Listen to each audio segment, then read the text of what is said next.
Mr. SeanFraser, first of all, warm welcoming, healthy and warm welcoming our Jagbani team. Thank you. It's so good to be back. This was home for me for quite a few years, and it's good to be back. Thank you so much.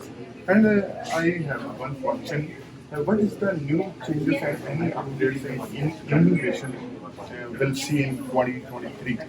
Look, we have lots and lots that we're working on. Over the course of the next number of months, we hope to see a restoration of processing times back to pre-pandemic levels. It's very important for TRVs, for people to be able to get here for weddings, for funerals, for big events. It's important as well that work permits can get back to the pre-pandemic standards, so businesses have access to the workers that they need, and that students can get here through study permits in time for their studies. But in addition, there's a big change happening to the express entry system this year. In the second half of this year, we don't have the precise date quite yet, we're going to have a new category-based selection. So we'll be able to select not just the overall highest scoring applications, but the people who have the skills in the sectors where we need them most, in the places that have the ability to handle them. We also will, at some point soon, have the next round for the parents and grandparents screening. And of course, we've increased the numbers significantly recently, from the low 20,000s a few years ago, going over the next couple of years to 36,000 people each year.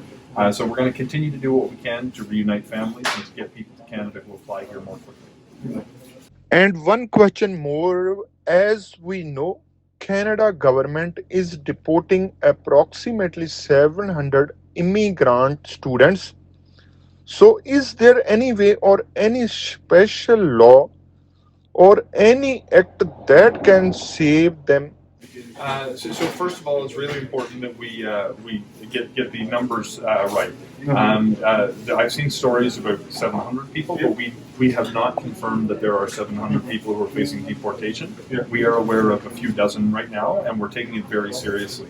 There's potentially several hundred more people who are admitted to Canada on the basis of a fake letter of acceptance, but we do not know that all of them are facing deportation right now. We're still digging in to understand exactly what happened.